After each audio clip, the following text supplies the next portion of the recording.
boa noite, bem-vindo a mais um tema espiritual. Vamos cantar o amor do nosso coração, o amor da nossa vida, que é Jesus.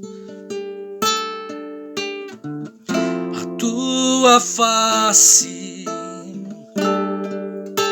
queremos ver, tua presença queremos ter. Então vem, amado, vem. Então vem, amado, vem. Então vem, amado, vem. Então vem, amado, vem.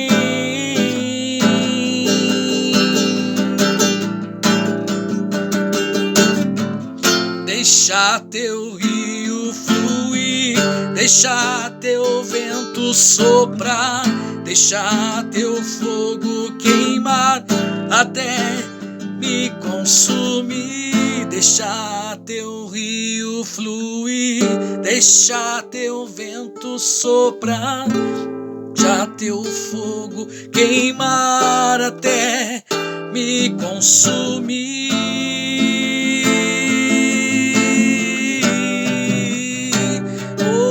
Jesus, nós te amamos, Jesus, nós queremos expressar o nosso amor, o amor do nosso coração, e não somente um pedaço do nosso coração, um pedaço da nossa vida. Nós queremos dar o nosso tudo ao Senhor, e o tudo que Deus pede para nós é o seu tudo, é o meu tudo, cada um é cada um. Então o tudo que Deus pede é um tudo pessoal, e a capacidade para ofertar esse tudo que Ele pede de você é um dom que o Espírito Santo te dá, e você deve acolher. E nós não somos de ficar ali esperando e olhando para o outro, porque aquilo que Deus pede para nós é para nós. Amém? A tua face queremos ver, tua presença queremos ter. Então vem, amado, vem. Então vem, amado, vem. Então vem, amado, vem. Então vem, amado, vem. Vem e beija-me com tua glória. Vem e beija-me com tua glória. Vem e beija-me com tua glória. Vem e beija-me com tua glória. Deixa teu rio fluir, deixa teu vento soprar, deixa teu fogo queimar até me consumir. De dentro pra fora, de dentro pra fora, vem queimar em mim. De dentro pra fora, até me consumir. De dentro pra fora, vem queimar em mim. De dentro pra fora, até me consumir.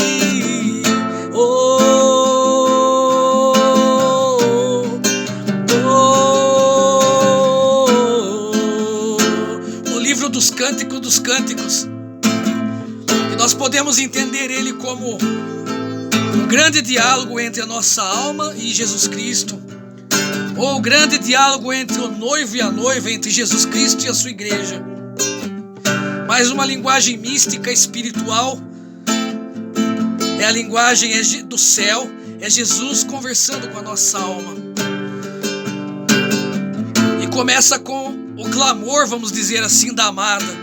capítulo 1 de Cântico dos Cânticos, começa dizendo assim: que ele me beije com os beijos da sua boca.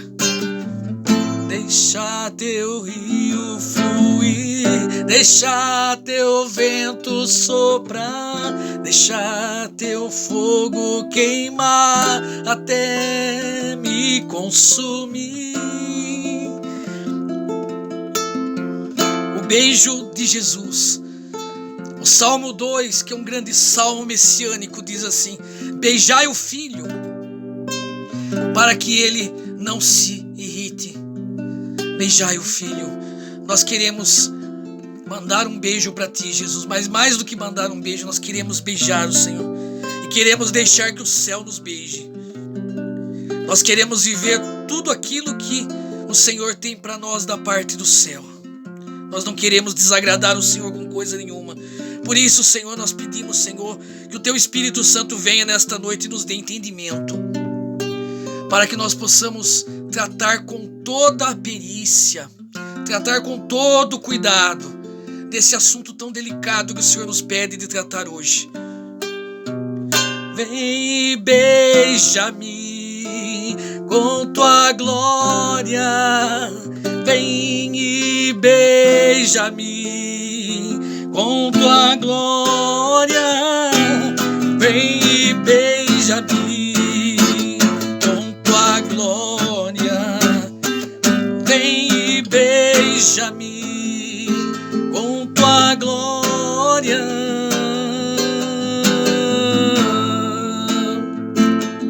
Oh, vem Espírito Santo,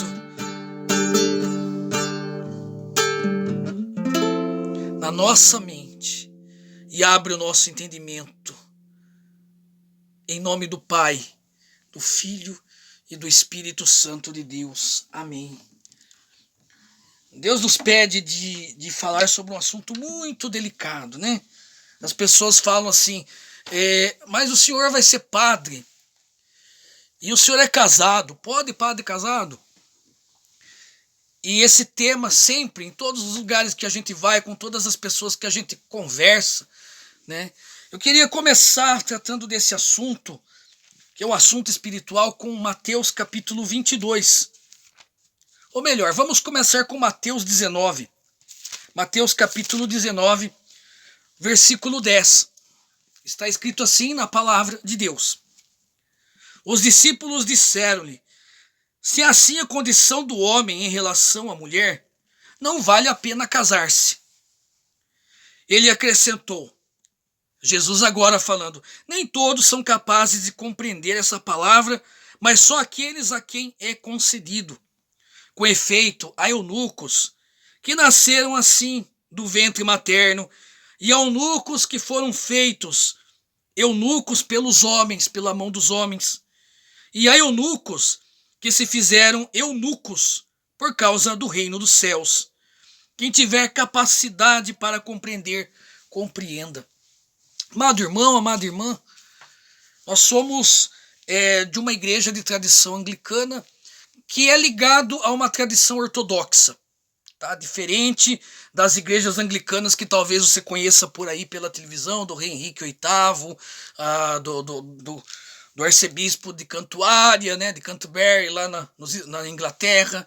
Diferente desse anglicanismo que aos poucos foi perdendo aquilo que nós recebemos da tradição apostólica e foi colocando outras coisas, tá?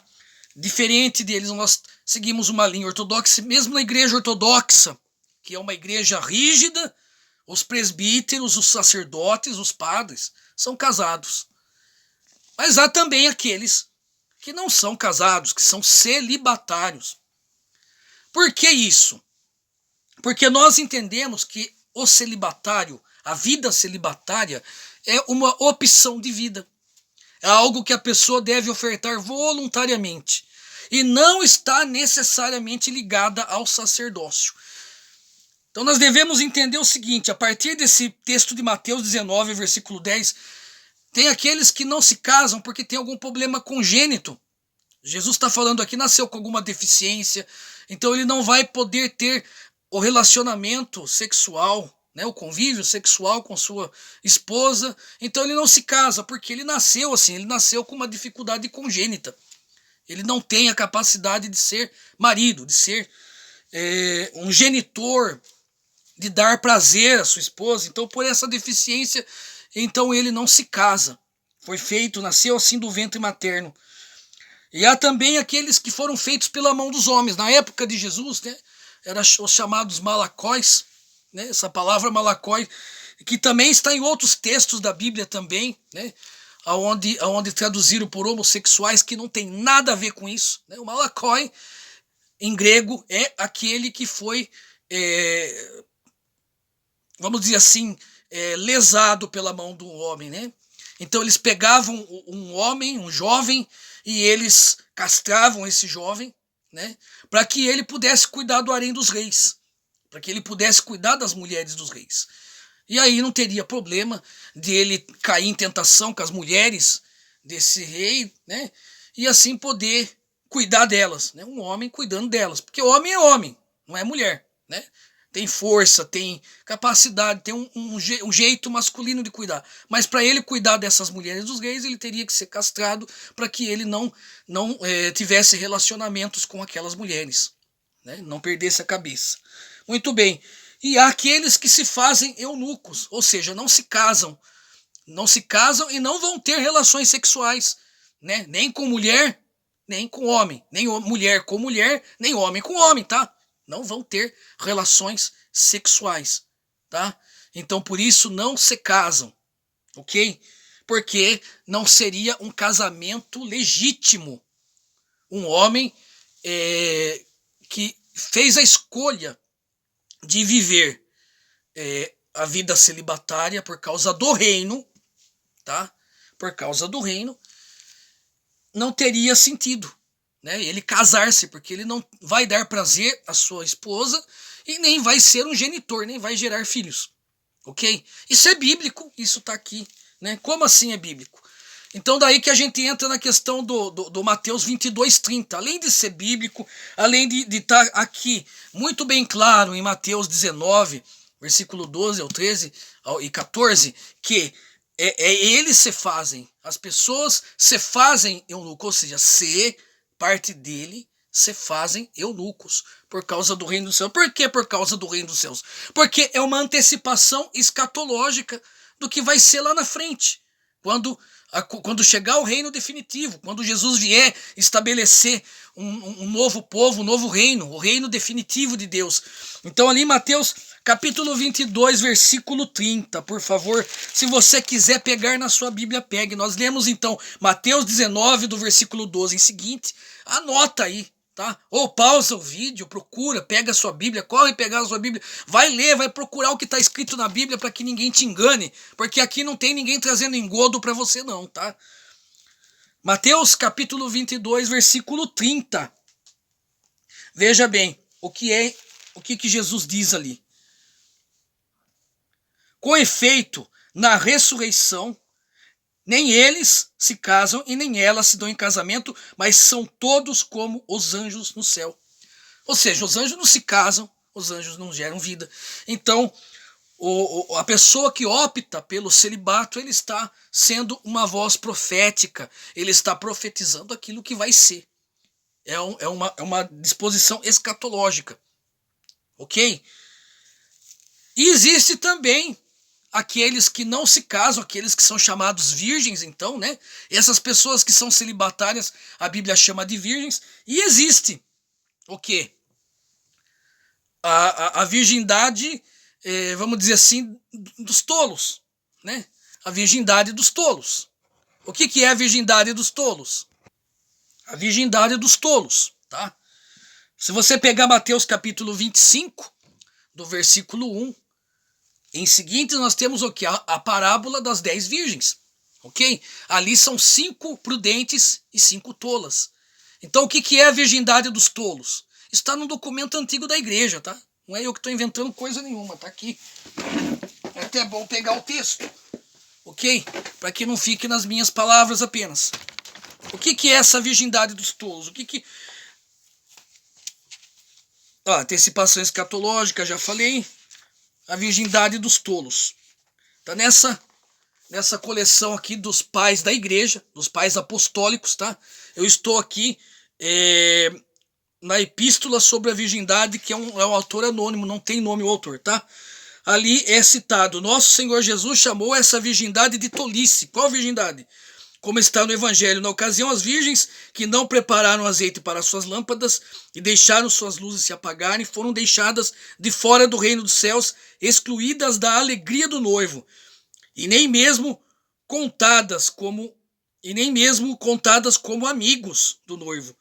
Porque pessoas assim querem apenas a aparência de temer a Deus, sem, portanto, aceitarem essa responsabilidade. Ou seja, é aquela pessoa que é bonito, né? Maravilhoso ser celibatário, maravilhoso ser, né? Buscar a virgindade. Olha, os grandes santos foram solteiros, foram celibatários, eu também vou. Oba, oba! Né? E vai. E daí o pior ainda, além de ser... esse aqui pelo menos ainda vai ser virgem, ainda vai ser celibatário ainda. E aquele que diz eu vou ser celibatário, se consagra como celibatário e trai os seus votos, né? É o termo que a língua portuguesa colocou, é a palavra pérfido. O que é o pérfido? É aquele que se decidiu de alguma coisa, que se obrigou a fazer alguma coisa e não fez, deixou de fazer. É pérfido. Ele é digno do pecado de perversidade. O perverso não é aquele só que faz a maldade. O perverso é aquele que se decide de fazer e não faz ao contrário. E ainda escandaliza a igreja.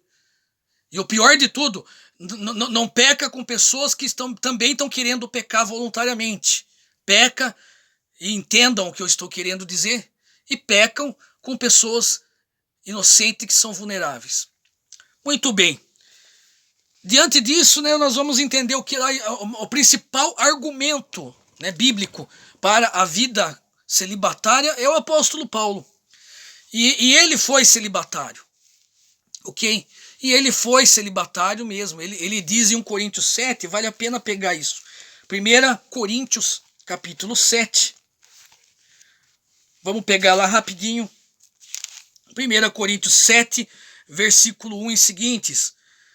Passemos aos pontos sobre os quais me escrevestes. Então já era uma dúvida dos coríntios isso, tá? É bom ao homem não tocar em mulher. Todavia, para evitar a fornicação,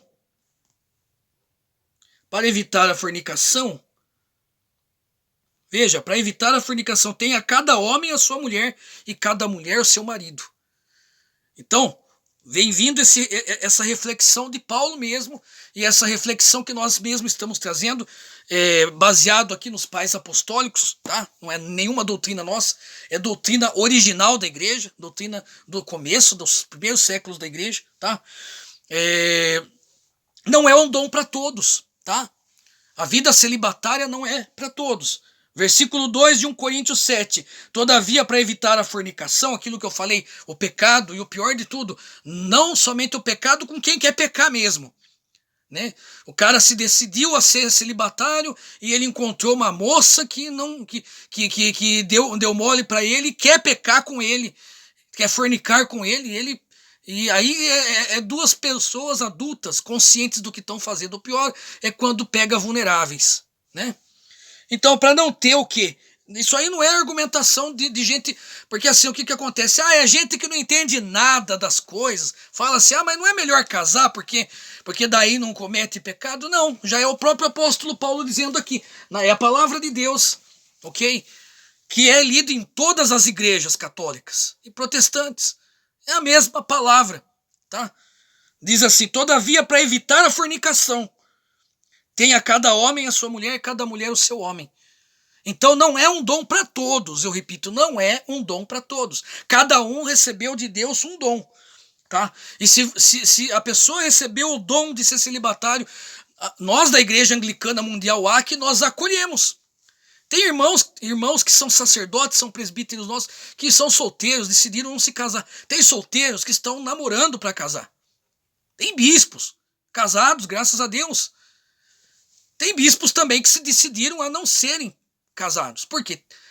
foi discernido por oração, por direção espiritual, por acompanhamento psicológico, que ele tem o dom para ser celibatário. Ele tem a capacidade física, emocional, para ele levar isso à frente, com seriedade, com testemunho, como profecia, como sinal escatológico do reino.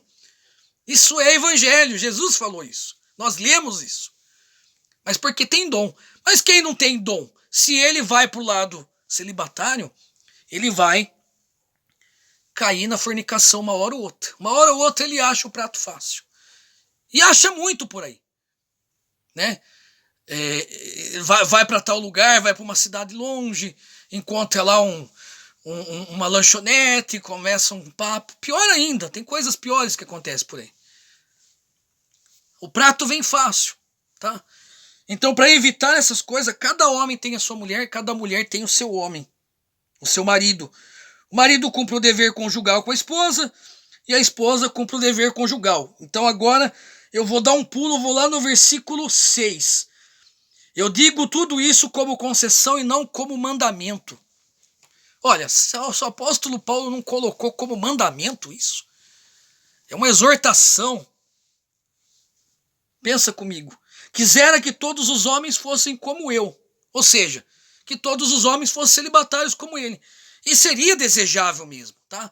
Mas como nós ainda não estamos no reino ainda, né? Não é todos que recebem esse dom de Deus. Amém? Muito bem. Quisera que todos os homens fossem como sou, mas cada um recebe de Deus o seu dom particular. Estou falando aqui, ó, versículo 7 de 1 Coríntios, capítulo 7. Até facinho de decorar. 1 Coríntios 7:7. 1 Coríntios 7:7. 7:7. Muito mais do que perfeito. 70 vezes 7. Agora aqui 77. 7:7. 2:7. O testemunho. Número 2 é testemunho. Então, o 7 do capítulo e o 7 do versículo, um testemunho. Né? Uma brincadeira teológica aqui, mas é profundo isso, tá? Não é tão brincadeira assim, né? A gente sabe que a Bíblia também é cheia de trocadilhos, né? Então nós estamos fazendo os nossos também aqui, né? Então 1 Coríntios 7:7. 1 Coríntios 7:7 diz assim: quisera que todos os homens fossem como eu sou, mas cada um recebe de Deus o seu dom, um deste modo, outro daquele modo. Então, ou seja, a vida celibatária existe, é bíblico, e não tem nada a ver com sacerdócio, e não tem nada a ver com presbítero, tem nada a ver com diácono, não tem nada a ver com bispo. Até as igrejas ortodoxas permitem que os presbíteros sejam casados, não permitem que seus bispos sejam. Mas nós vamos ver agora com a própria Sagrada Escritura quais são as orientações pastorais de Paulo, aquele que exaltou a vida celibatária no capítulo 7 de 1 Coríntios. Quais são as orientações pastorais com relação aos bispos? Você pode acompanhar na sua Bíblia em 1 Timóteo, capítulo 3. E essa passagem é lida em tudo que é ordenação episcopal, em tudo que é ordenação presbiteral, é lida essas passagens que eu vou citar agora, de 1 Timóteo, capítulo 3, e de Tito, capítulo 1. Ok? São textos que geralmente se leem em ordenações. E eu pergunto, por que ler essas passagens nas ordenações se fazem tudo ao contrário, né, do que está aqui? Veja o que diz, capítulo 3 de 1 Timóteo, versículo 1. Fiel é esta palavra: se alguém aspira ao episcopado, boa obra deseja. É preciso, porém, que o episcopo ou bispo seja irrepreensível. Veja bem agora versículo 2 de 1 Timóteo 3. Que ele seja irrepreensível, esposo. Vou falar de novo. Esposo. Procura na sua Bíblia. Estou lendo a Bíblia de Jerusalém, tá? Pega a Bíblia pastoral, que é a Bíblia comum entre os católicos todos. Todos, né? Os ortodoxos também estão lendo a pastoral nas suas celebrações. Né? Pega a Bíblia da CNBB. Pega a Bíblia dos Testemunhos de Jeová. Pega qualquer Bíblia que você quiser.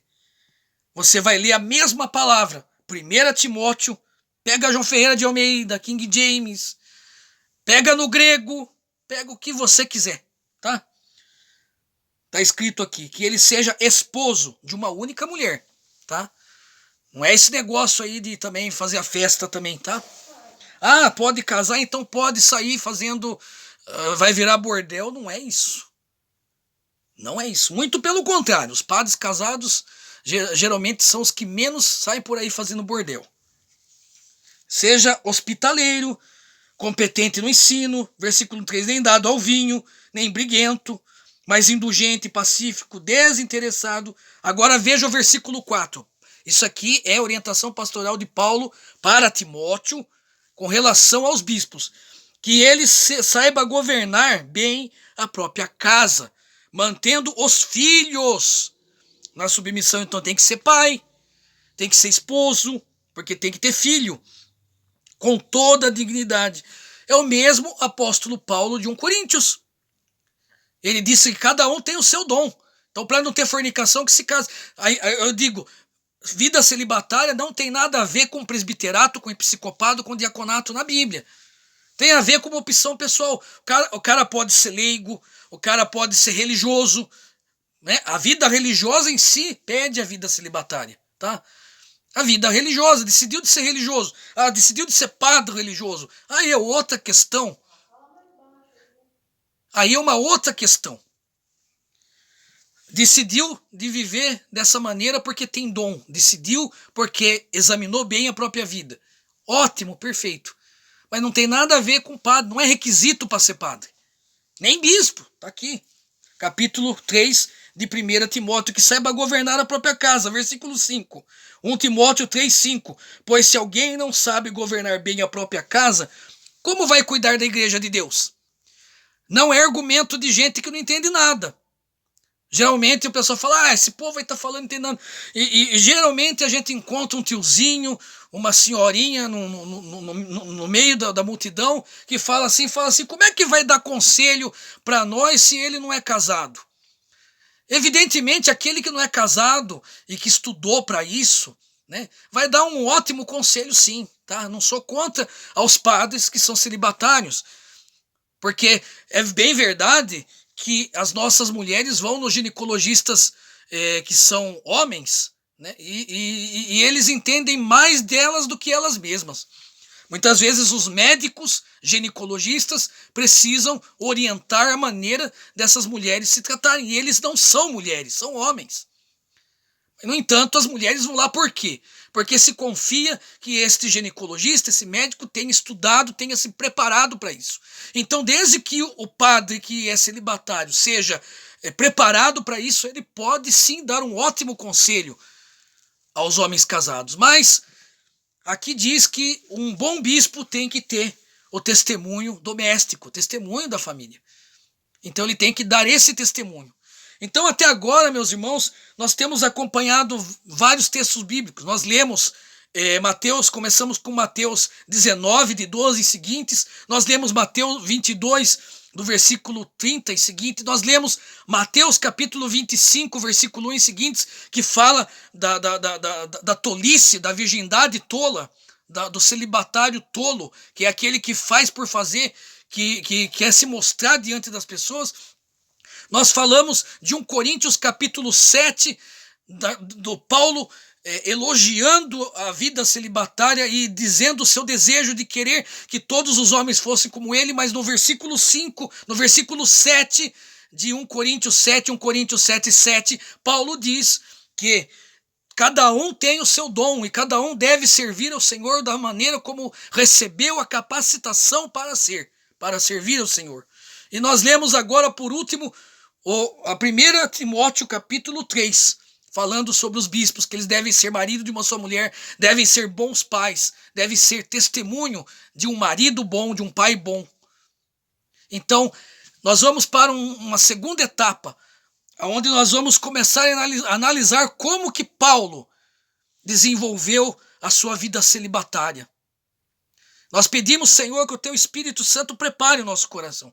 Que esse próximo vídeo desta sessão, que nós estamos tratando desse 6º vídeo de temas espirituais, que nós estamos tratando vida celibatária versus a vida matrimonial, na vida de um presbítero, na vida de um bispo. Senhor, que a tua palavra possa cair no nosso coração, que a tua palavra possa vir até nós, iluminar a nossa mente e o nosso coração e, sobretudo, Senhor, dai-nos entendimento na tua palavra, que a tua palavra nos oriente e nos conduza, não somente hoje, mas todos os dias da nossa vida. Em nome de Jesus nós o pedimos, vem com toda a força e nos revela as tuas escrituras, a tua palavra, Pai, em nome de Jesus. Amém. Louvado seja Deus. Próximo vídeo nós vamos falar da vida celibatária de Paulo, como que era, como que ele escolheu isso. Então não perca, ainda nesses dias nós estaremos enviando um 2º vídeo, onde nós vamos falar da vida de Paulo. Pega a sua Bíblia, anote, faça perguntas e analise se nós estamos certos ou se nós estamos errados. Como anglicanos, como ortodoxos, que os nossos presbíteros sejam casados. Ah, mas você vai ser padre, você é casado, você pode ser. Posso. As Sagradas Escrituras dizem que eu posso. Para a glória do Senhor. Não foi lei de homem e não é a lei de homem que vai nos limitar, que vai limitar qualquer homem, qualquer pessoa que tenha a vocação ao presbiterado.